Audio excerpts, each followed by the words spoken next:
Hello and welcome to Liam's Lyceum. I'm your host, Liam, aka Himvar, and today I'll actually be doing my first ever book haul here on BookTube. So let's get right into it.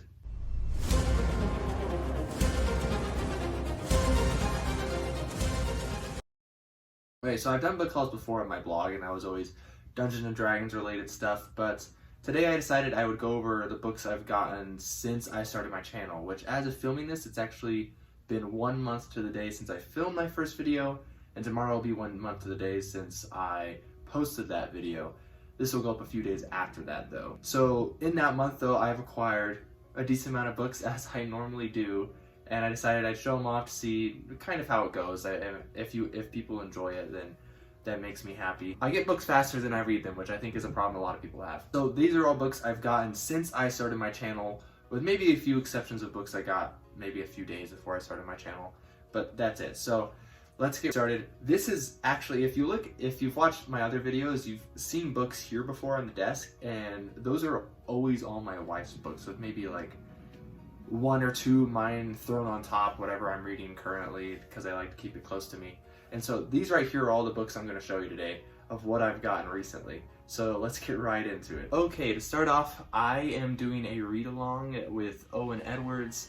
In October, we're reading Shadow and Claw. Shadow and Claw being the omnibus of the first 2 books for Book of the New Sun, which is The Shadow of the Torturer and Claw of the Conciliator, almost exclusively bundled together for many years now. So that being said, it is kind of hard to get original copies. They're pretty pricey. And so I have the set here in hardcover. We got Shadow of the Torturer, Claw of the Conciliator, Sword of the Lictor, and Citadel of the Otar. I was able to find these really cheap. Owen and I were discussing buddy reading the first 2 books. You know, I have the first 2 books in the Shadow and Claw omnibus, but I do like having originals. And so I decided to go and look on eBay to see if there's anything that was affordable, and normally it's not. Normally it's around $100, give or take, like 20-30 bucks normally for one book in the hardcover. Well, this was about $100 for all of them. I also got Earth of the New Sun, which is the coda, kind of the sort of 5th book that ties into Book of the New Sun. We got 1 chunk down, and now we have to clear off the rest of the desk. Okay, I also made a video somewhat recently about why you should read Spiral Wars by Joel Shepherd, and I'll link that video here, of course, but at the time I had filmed that, I had actually only read up to Chrome Adventure, which is the 5th book in the series, and there are currently 7 out. Well, I got book 6, Rando Splicer, and 7, Qualia Drop, here recently. I've actually just read Rando Splicer with my brother. Great book, honestly, loved it, not surprising. Looking forward to getting Qualia Drop soon. Next we have the sequel to a book I also reviewed. One of my first reviews was The Eyes of the Overworld by Jack Vance. And this is a sequel, but not the sequel by Jack Vance. I actually mentioned in the video that there's 2 sequels, The Eyes of the Overworld. There's Kugel's Saga, written by Vance in the 80s, and there's also the authorized sequel written by a different author that was written in the 70s, and that is A Quest for Symbolists by Michael Shea. And so it's a DAW book, one of those classics, and I'm really looking forward to reading this. I'm actually hoping to get to it next month to continue my saga in the Dying Earth. And honestly, I really love the cover, to be honest. I really think it looks good.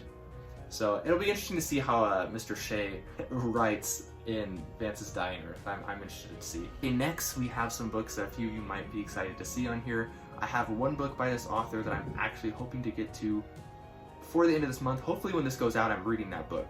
I'm not sure if I'll be there yet because it is one of the last books I'll get to this month, but I do want to get to this book, and that is Jack of Shadows by Roger Zelazny. I've heard very good things about his Amber series. Of course, it's one of the Appendix N books as well, and so I decided to get the first 3 books of his Amber series. So you got 9 Princes in Amber, Guns of Avalon Book 2, 3 Sign of the Unicorn.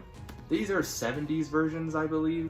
Yeah, they look like they're from 1972. If that's the case, they're in pretty good shape. That's the latest date I'm seeing in there for Avon, which is who published these. These were printed and published in Canada. But that's the first 3. The Amber series is 10 books long, though it's, I think, separated into 2 cycles of 5 books each. I'm looking forward to getting this. I hear really great things about 9 Princes in Amber, and I'm excited to get to it, honestly. This is actually a series, again, of books that I've heard really good things about. Interestingly enough, I haven't read the author's more popular series, and that more popular series would be C.S. Lewis's The Chronicles of Narnia. another series I'm hopefully starting this month with The Magician's Nephew. And the other series I've been hearing about, of course, is his Space Trilogy or his Cosmic Trilogy. So this is a box set from the 80s. Looking on eBay, I saw a lot of box sets from the 70s. This book's originally written in the 40s, if I'm not mistaken. And I just found that I liked these covers.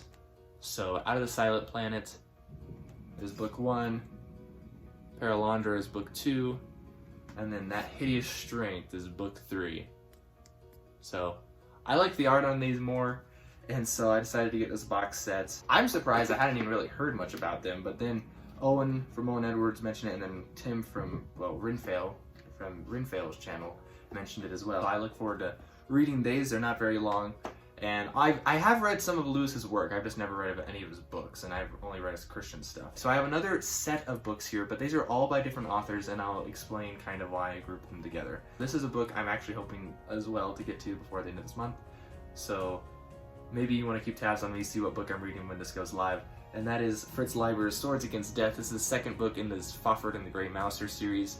I read the first one, Swords and Deviltry, last month. I have a review for that, I'll link that here. Sword and Sorcery, I love the duo. I've always loved duos in fantasy, and it's just great to see it in a Sword and Sorcery setting.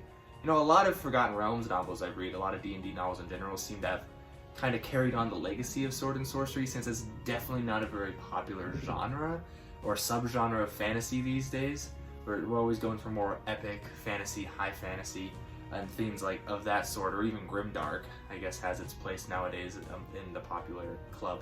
I'm really looking forward to getting this one. This one has a lot more stories in it. The first one only had 3, and then I assume I'll enjoy this one. In fact, I assume I'll enjoy it more than the first one, and then I'll probably go on to the third one. Now, the first book I am pairing this with is a book that actually just came out last year. This is a more recent publication for the Sword and Sorcery genre, which has me excited. It's also by an author that I've read 6 books for. That is DJ Butler's In the Palace of Shadow and Joy. This might be Sword and Planet, I'm not actually sure, but I do know we follow 2 adventurers.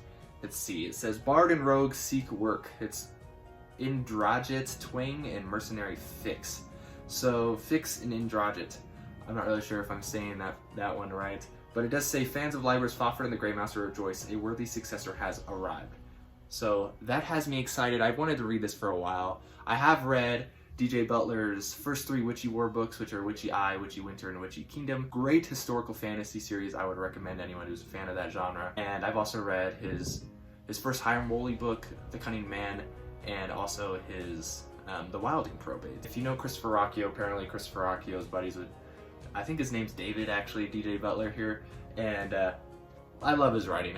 He's honestly not as popular as he should be, in my opinion, so I'm very interested to see how he handles Sword and Sorcery. Along those same lines, we have another modern Sword and Sorcery entry, and this one's a little older. I believe it's from around 2012, I'm not exactly sure, but this one's also from an author I've come to really enjoy, and that is Paul S. Kemp's The Hammer and the Blade. And now this one follows, again, a duo sort of like Fafhrd and the Grey Mouser. This one's duo is, I really don't know how to say this name. I want to say Ale, like Ale Saga, but it's spelled E-G-I-L, so maybe it's Egil or Egil or something.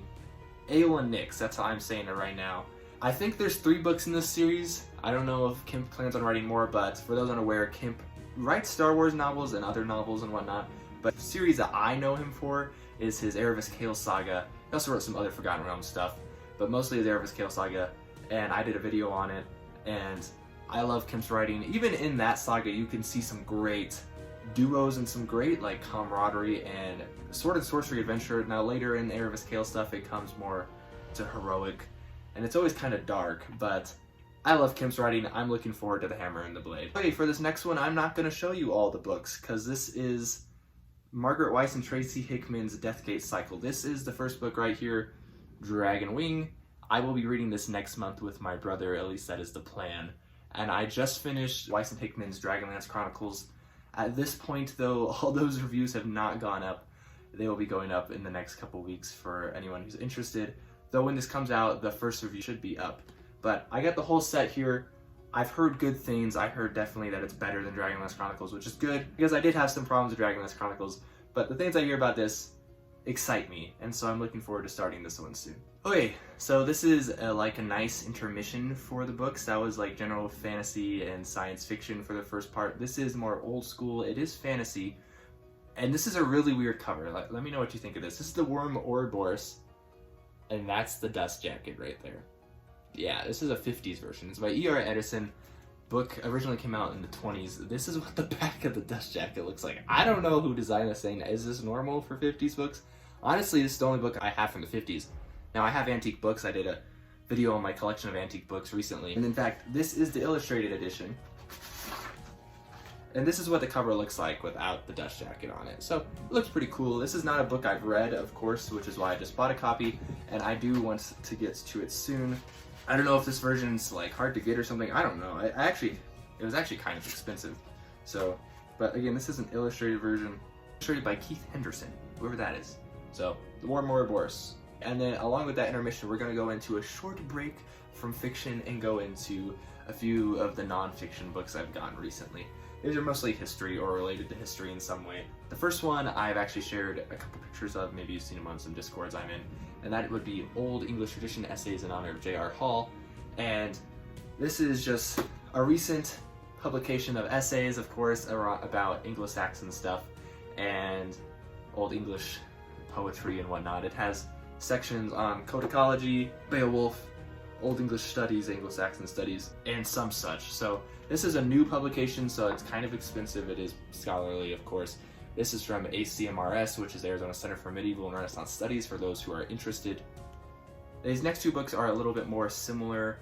These are ancient writings. This one is Jordanus's Getae, I think is the original title of it, though it doesn't even say that here on the cover. It says The Origins and Deeds of the Goths. This is considered, I think, a lot of cases not very accurate, but this is an ancient, more contemporary writing. Jordanus is a Goth himself, as far as I'm aware. This is a small thing. I've actually read a little bit of it.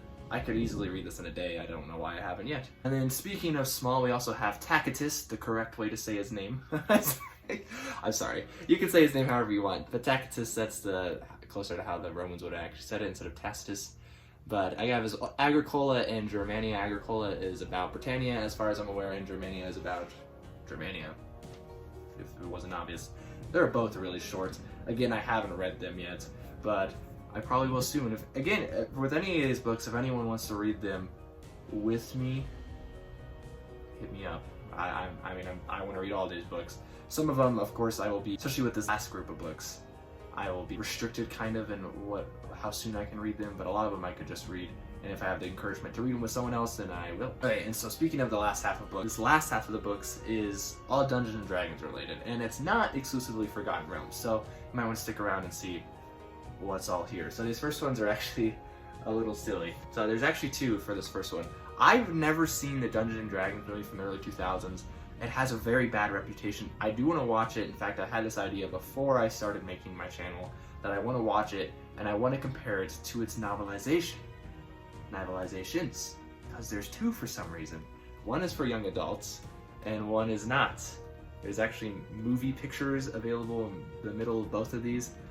I've heard good things actually about the novelization, which is interesting. I haven't really read many. I don't know if I've read any novelizations of movies, but I haven't seen the movie either, so I want to see it, see how bad it is. I'll probably write a blog post about it. I don't know if I'd make a video about it, but I do plan on reading these. I don't know. I'm not actually even sure when I'll read these, because honestly, they don't interest me that much, but they interest me enough to get them. If anyone's read those, I would be surprised, but also interested to know what you think. Okay, and now we have another D&D book. This is the first book from this setting that I've ever gotten, and I'm not sure there's actually a ton in the setting, though there's probably maybe half a dozen to a dozen. This is Birthright's The Iron Throne. This is the first Birthright novel ever written. It's also pretty thick for a D&D novel. I mean, just saying, most D&D novels are about 300 pages. This is by Simon Hawke. I've heard good things about this novel. Again, I'm not sure when I'll get to it. It's 500 pages. For those unaware, Birthright is a setting that's all about ruling kingdoms. That's a big part of it. I've never played. I don't have any supplements about Birthright, so I'm not exactly sure on everything about it. As far as I'm aware, nobility and your noble blood actually plays like an important role in the story, maybe in the magic itself. I'm not really sure. I am interested to get to Birthright, because in my mind, Dungeons & Dragons novels actually stand really well on their own when compared to other fantasy novels. Now there's a few having the inside like deets on Dungeons and Dragons would help, but a lot of them you don't actually really need it. You just kind of go with the flow. And like I talked about earlier, a lot of Dungeons and Dragons novels are, you get such a wide variety. You have epic fantasy, you have low fantasy, you have sword and sorcery ones, you have dark fantasy ones. There's really a big variety. I mean, heck, you have all those in just the Forgotten Realms novels themselves. And if you want more particular ones, like low magic, probably dark, bad stuff happening, you'd probably want to go with Dark Sun or something like that. Maybe more steampunk-esque, as far as I'm aware, because I've never played in this setting either, and I've never read any of the books, but I did get my first Eberron book, James Wyatt's Storm Dragon. I think the cover looks great. This is a Raymond Swanlin cover. He did a lot of the Erebus Kale covers. He did a lot of the book and D&D novel covers at the time. I've heard this is one of the better series. Eberron is actually one of the settings that has dozens of novels. I can keep on talking about this D&D stuff forever, so I'll just leave it at that. Storm Dragon, looks cool, don't know when I'll get to it. This is one that I've actually heard is more of like a comedy fantasy. It's actually the first of a trilogy, and this is Greyhawk's Classics, White Plume Mountain. Now, these are written by Paul Kidd, and I have one of his books already, The Council of Blades, which is a book in the Nobles series for the Forgotten Realms I have not yet read. Yeah, I just heard it's comedic. It's also, while the books are based off of classic adventures that take place in the Greyhawk setting, which is basically the original D&D setting. A lot of those adventures are chained together in like modules and whatnot. They messed up. I'm not exactly sure. I can't remember what the series was that included White Plume Mountain, but in this case, the books, the trilogy goes White Plume Mountain, Descent into the Depths of the Earth, and then The Queen of the Demon Web Pits, all written by Paul Kidd. As far as I'm aware of these Greyhawk classic novels, the Paul Kidd ones are the best. Like, as you can kind of tell, the main characters there are this human guy, he's described as a remorseless ranger. You have this pixie as well over there, and then the other character is actually the pelt on his back. It's a sentient hellhound pelt. You can kind of see its eyes there, which I think sounds very interesting. I'm interested on how good it's going to be, because I just expect good things when I finally get to it. Okay, and then we have the first Spelljammer book ever. I actually have the second one as well, but I got that one first because that one is actually a crossover between the Forgotten Realms and Spelljammer. If you don't know, Spelljammer is fantasy in space. They literally take ships, they're ships, not spaceships, but they send those normal ships into space. They're a little not normal, obviously, because they fly around in space, but they don't look like sci-fi ships. It's fantasy in space, it's not sci-fi. Anyways, if that wasn't confusing for you, it's called Spelljammer. There's only 6 books, I believe, all part of the Cloakmaster cycle, written by different authors, though I think one author writes a couple of the books, and a few of them take place in the Forgotten Realms, but this first one actually starts our hero, who is from the Dragonlance setting. He lives on the planet Kryn.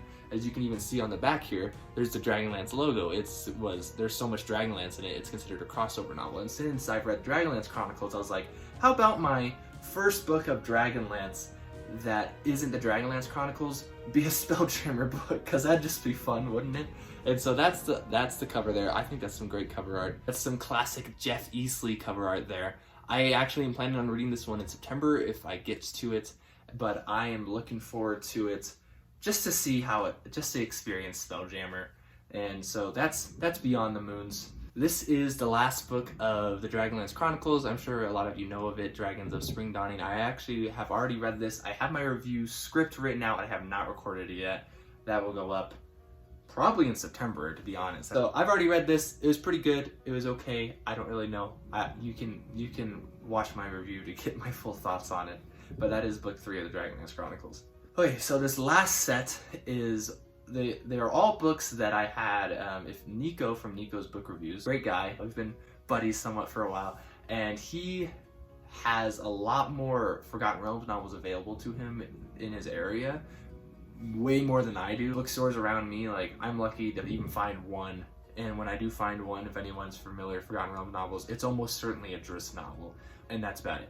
And generally one I don't need, right? So it's hard, right? There's so many hundreds of Forgotten Realms novels, but a lot of them had very limited print runs. And so Nico is so kind as to find books for me, and he basically took pictures of the shelves, and I said, yeah, that's the ones I want. So he sent them to me, and I paid him for them. But thanks, Nico, again, for shipping these out to me. The first book is actually a book, I don't have any of the others in the series, but I was like, hey, I need to grab that because I've never seen one of those before. And that is Viper Hand. This is the second book in the Maztica trilogy. Maztica is a continent in the Forgotten Realms that is west of Faerun. For those unaware, almost everything in the Forgotten Realms takes place on Faerun, but Maztica takes place in the west, and it's definitely more inspired by Central America, South America things. So I'm interested to see what's up with this one. Douglas Niles has written quite a few novels. I know he wrote some Dragonlance novels. He wrote the first ever Forgotten Realms novel, and I actually haven't read anything by him yet. Second and third books of the Lady Penitent series, which, for those interested, like Epic Tales, if you're watching this video, there's actually a couple spin-off series to the War of the Spider Queen. So Lisa Smedman wrote one of those books. I'm not sure which one she wrote. My book's right over there, but I can't see it from here. And she has a follow-up trilogy to that. The first book, Nico wasn't able to grab. That's okay. But we have the second book, which is Storm of the Dead. And we have the third book, Ascendancy of the Last. So I expect these to be pretty dark. They're about the Drow. And then we have one more book. Funnily enough, since the last book I've shown you, it might actually be a good starting point. I've heard this one recommended a lot for a starting point for Forgotten Realms novels. That is because it is standalone completely. First ever standalone novel as far as I'm aware for the Forgotten Realms. And that is Elaine Cunningham's Evermeet, Island of the Elves. And especially if you love elves. So this will give you a lot of background on the elves as far as I'm aware. This is a hardcover, which I don't have very many Forgotten Realms hardcovers, so this is also nice. Evermeet is their isle. It's basically their Valinor. I'm interested to get to this. I've read 2 of Elaine Cunningham's short stories set in Forgotten Realms, but none of her novels. I have read one Elaine Cunningham novel, that was EverQuest, The Blood Red Harp, which is a very interesting novel. If you're a fan of EverQuest, I would recommend you read it. I'm excited to get to her Forgotten Realms stuff, her big stuff, her novels, because she gets praise all the time, and considering I've read dozens of Forgotten Realms novels, and considering there's hundreds, it's actually not that surprising I haven't gotten to her yet, but I do really look forward to reading Evermeet. Okay, well, the desk is clear, so that's my haul. This video is probably going to be quite long compared to my normal videos, but if you enjoyed it, let me know. If you want more of these, maybe I'll make a habit of filming more once I get books every once in a while or whatnot. Hopefully it's not this much. I really should control myself more. But let me know if you've read any of these, if you want to read any of these, if any of these sound interesting, and so forth. But this has been Liam from Liam's Lyceum. I feel like I talked so much I'm losing my voice now, but I will see you next time. Have a good one.